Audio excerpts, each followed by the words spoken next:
Welcome to Pennapyramid Radio Station. I'm Orion. And I'm Iris. Great to be diving into things today. Yeah, absolutely. We're exploring something pretty fundamental today, I think. It's that tension, that push and pull between our personal values and, well, our own self-interest. It really is fascinating. We're calling it values under pressure.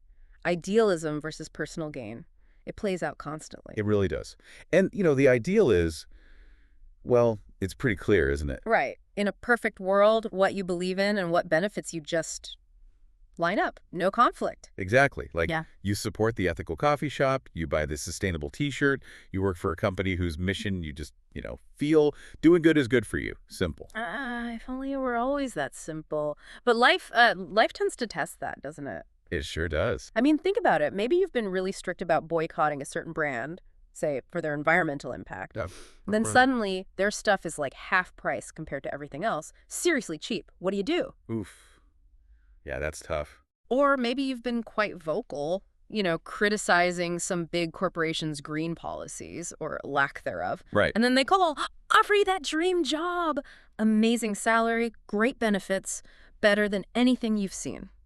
Wow. Okay, that's the real pressure point, isn't it? Exactly. That's where idealism meets, well, personal gain head on. And we see examples of this kind of thing all the time, like shoppers, right? They pledge, I'm buying local, support the little guys. Mm-hmm. Very common. But then, prices jump up, and suddenly that cheaper option, maybe even from a brand they said they wouldn't touch, it starts looking pretty appealing again. It does. Or professionals, They might slam an entire industry for its ethical shortcomings. Publicly, even. Yeah. And then, bang, an incredible career opportunity pops up within that same industry. Too good to refuse. So they jump. We also see it with fans, maybe.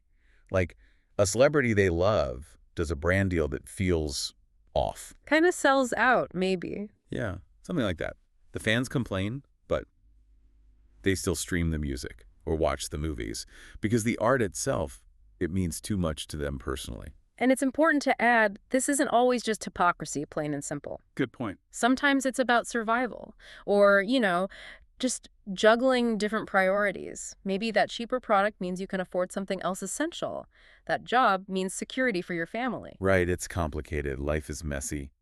But the outcome, well, the outcome is often the same, isn't it? Our actions don't quite match up with our stated ideals. That's the uncomfortable bit we're looking at. Okay, so acknowledging this tension is step one. Mm-hmm. But then, how do we actually handle it? What do we do when our principles get squeezed? Yeah, that's the practical question. And there are some helpful ways to think about it. For us as individuals, a big part is getting really clear on your non-negotiables. Non-negotiables. Yeah. Like the absolute lines in the sand. Exactly. The values you just won't bend on no matter what the benefit looks like. For everything else, the idea is maybe just be honest with yourself about the trade-offs. Instead of pretending it was all about the values when maybe convenience or cost played a bigger role. Precisely.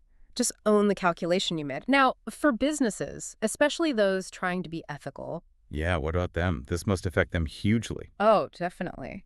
They need to realize that consumer loyalty based purely on ethics can be, well, a bit shaky, especially when people are feeling the pinch financially. So if you're a business standing for something, you need to make it easy for people to choose you. That means thinking about price, being competitive.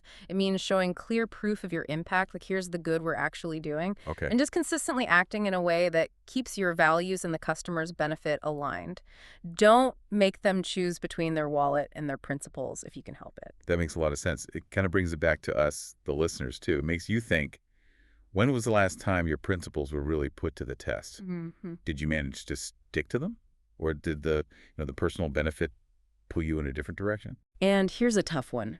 If absolutely nobody was watching, would you have made the same choice? Ooh, that's a searching question. Because ultimately, values are really only as strong as the choices we make when it's inconvenient or expensive or just plain hard to stick by them. So, what do your choices say about you? Yeah. What do they say? Wow. Definitely gives us all something to reflect on. We really hope this conversation shed some light on these complex dynamics for you. Hope so, too. It's something we all navigate. Absolutely. Make sure you subscribe to Pennapyramid Radio Station so you don't miss our future discussions. And we genuinely love to hear your thoughts or experiences on this. Drop them in the comments section. Thanks for tuning in.